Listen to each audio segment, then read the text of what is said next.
I'm joined here this morning by Sarah Morrison from Bay Athletic Club. Good morning. Morning. So Sarah Morrison does a 60 seconds of inspiration, and I know this week we did one of the Emma Strong. Can you tell us a little bit about that? Yeah, so Emma is a college freshman right now, but during her junior year of high school, she just had some struggles. You know, a lot of high schoolers have a hard time with body image and stuff like that, but Emma's case was pretty extreme.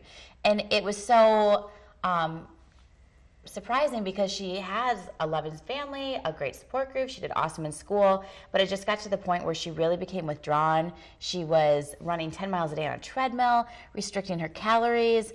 Her hair was starting to fall out, and it was to a point where her parents really needed to step in and take action. And it brought up this topic of, you know, what can we do to make sure our kids do have a positive body image? Yeah, she seemed kind of down. So what are some signs that parents can look out for? Well, you know, in Emma's case, it was pretty extreme, so her parents knew to step in. You know, running 10 miles a day on a treadmill is not good for anyone, and that's pretty excessive. She was really restricting her calories, and she was withdrawing. I mean, I think that's a really good sign. If you see a change in personality, sure, teenagers have a lot of changes in personalities, but an extreme one, and they're withdrawing from their friends and withdrawing from school, that might be a time to, you know, step in. It's not just your typical teenage woes. So what are some things parents can do to improve this situation in their children? You know, we can do our best to make sure that we're bringing them up with a healthy body image.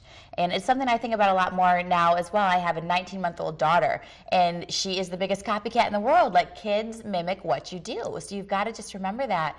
So some easy things to do when you're talking about nutrition and exercise is, you know, avoid complaining about your own body.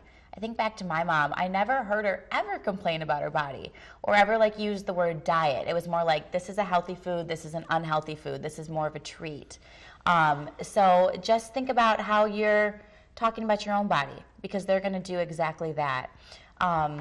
Look at food as fuel and not you know, necessarily good or bad. Like, what you put in your body helps you feel good, especially if it's healthy food. So, you know, you can have treats and stuff like that, but teach moderation, teach variety, you know, and try not to use food a lot of times as a reward or a punishment or incentive.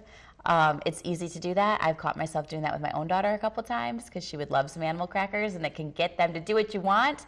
But that's a great thing to try and stay away from. So it sounds like parents are very influential in their children's life, with the vocab to the eating habits, anything in between. Totally. You know, and the other phrase a lot of times, like, finish your dinner.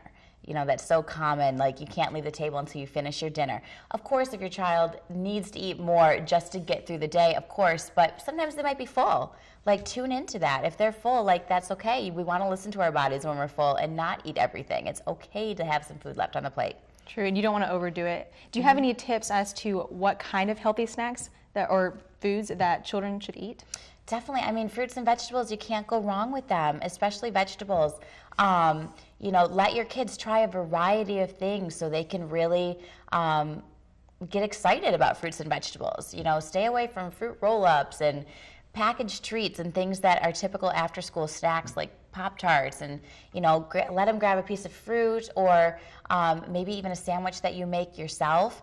Really, anything that you're making in the kitchen with them is healthy for them, and that's a great way for them to always choose that versus something out of a box or packaged. Perfect. Well, thank you, Sarah, for coming on today and telling us, giving parents advice on how to get their kids to have a positive body image. My pleasure.